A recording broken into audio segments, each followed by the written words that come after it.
के रज रज में, यहां के कण कण में श्री कृष्ण का, राधा रानी का और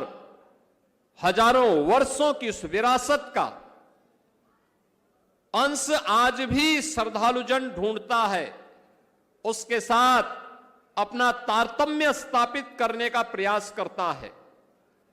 लेकिन यह हमारा सौभाग्य होगा, अंत्योदय के प्रणेता पंडित दीनदयाल उपाध्याय जी की भी पावन जन्मभूमि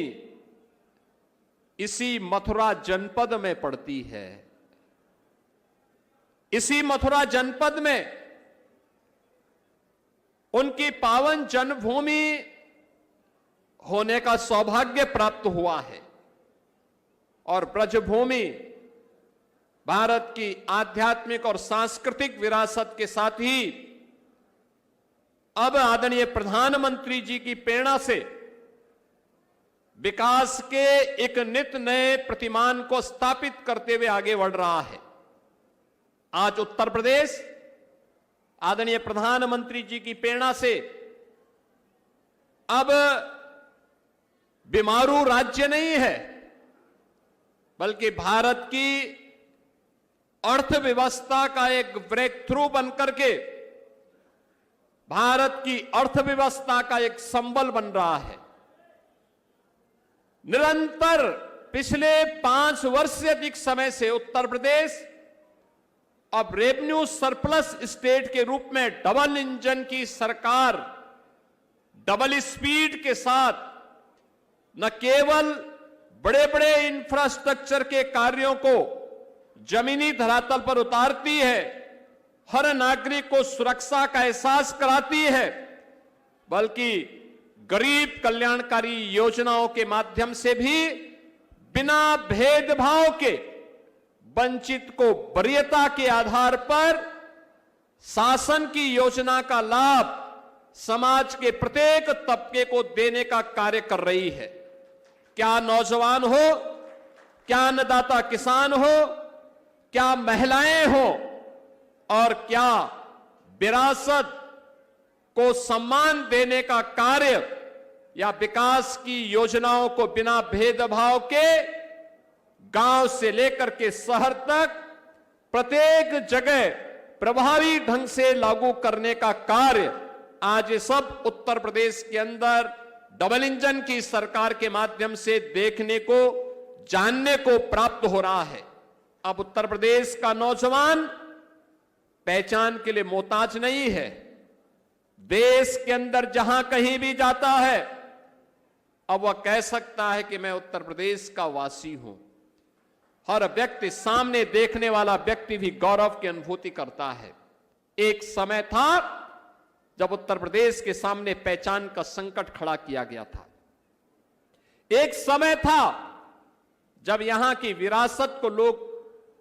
कोसने का काम करते थे, हमें अपमानित करने का काम करते थे। बीमारू राज्य होने के नाते लोगों का दृष्टिकोण हमारे बारे में भिन्न था।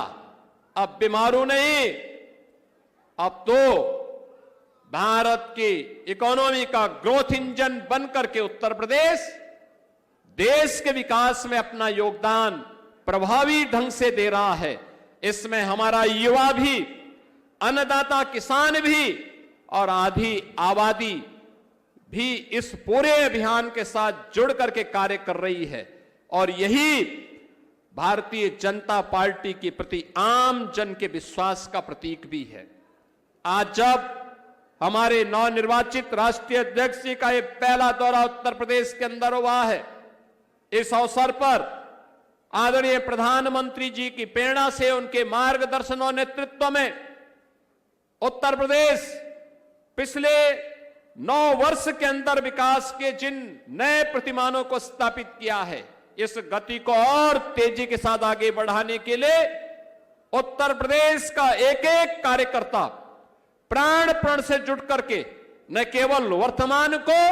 बल्कि भावी भविष्य के निर्माण में भी अपना योगदान इसी प्रभावी ढंग से देगा। इस विश्वास के साथ मैं एक बार फिर से अपने राष्ट्रीय अध्यक्ष जी का इस वृंदावन की पावन धरा पर आगमन पर आप सभी कार्यकर्ताओं की ओर से, उत्तर प्रदेश के लाखों कार्यकर्ताओं की ओर से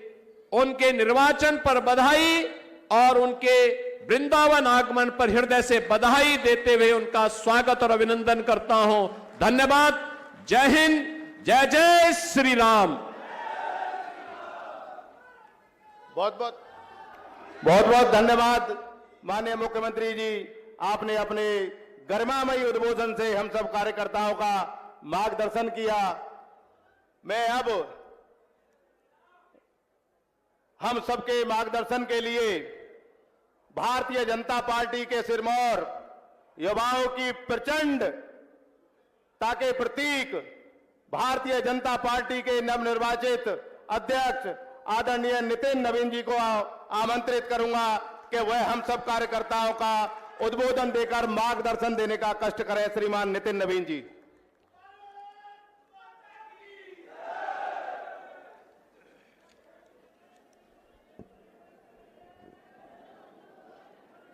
आज कृष्ण की इस नगरी में अपने अध्यक्ष होने के बाद पहली बार मेरा प्रवास जो शुरू हुआ है, तो इस पवित्र भूमि कृष्ण की इस भूमि से शुरुआत हो रहा है। तो यहाँ पर उपस्थित अपने कृष्ण के नगरी के सभी लोगों को मैं बहुत बहुत प्रणाम करता हूँ। इस पवित्र भूमि को भी नमन करता हूँ। श्री कृष्ण के इस नगरी में मेरे पहले भी आना हुआ है, कई बार आगमन हुआ है, पर मैं आज कह सकता हूँ कि अपने इस अध्यक्षीय कार्यकाल की शुरुआत अगर इस नगरी से हुई है तो निश्चित रूप से उत्तर प्रदेश कहीं न कहीं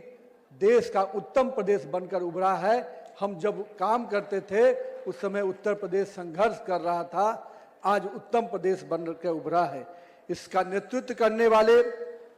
हमारे देश के यशस्वी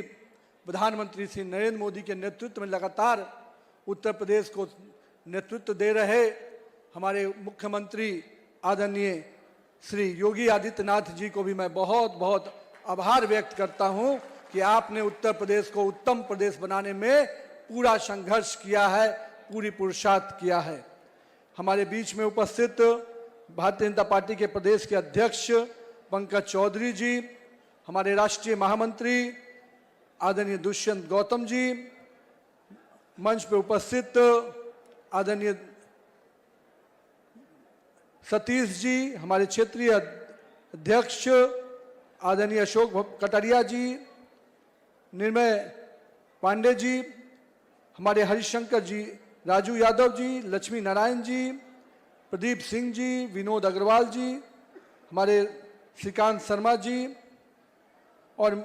तेजेश्वर सिंह जी, श्री किशन सिंह जी और हमारे अक्षय पात्र के वरिष्ठ हमारे गुरुजन चंचला जी, अंकुर दास जी, अनंत वीर दास जी, मैं आप सबको भी नमन करता हूं। साथ ही साथ यहाँ पर उपस्थित अपने पार्टी के सभी वरिष्ठ नेतृत्वगण जो यहाँ पर मंच पर उपस्थित हैं, साथ ही साथ इस कार्यक्रम में उपस्थित पार्टी के सभी कार्यकर्ताओं का भी अभिवादन करता हूं। मित्रों, हम लोग को ध्यान में है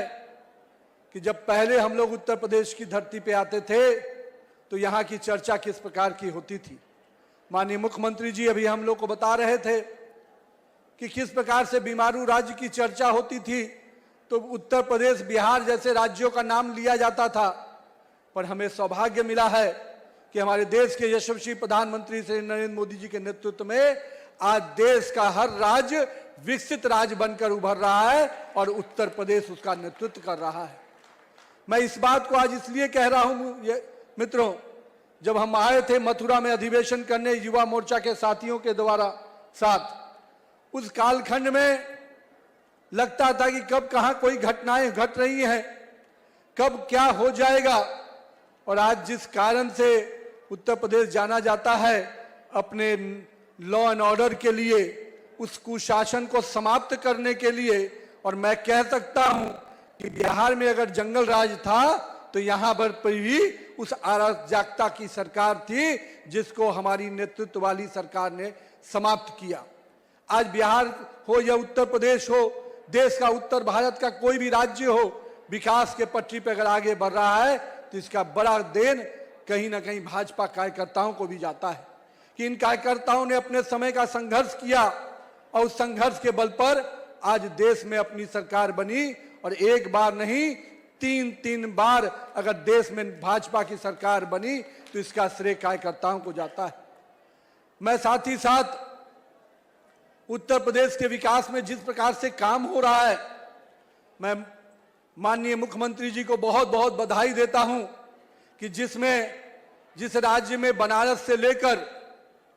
हम कह सकते हैं अयोध्या से लेकर और आज काशी की इस नगरी में भी, काशी के और मथुरा के इस नगरी में भी जिस प्रकार से सांस्कृतिक विरासत को आप आगे बढ़ा रहे हैं, निश्चित रूप से भारत का एक एक सनातनी व्यक्ति अपने आप में गर्व करता है कि ऐसी सरकार हमने बनाई है जो सनातन के परंपराओं को जीवित रखकर आगे बढ़ा रहा है। माननीय मुख्यमंत्री जी,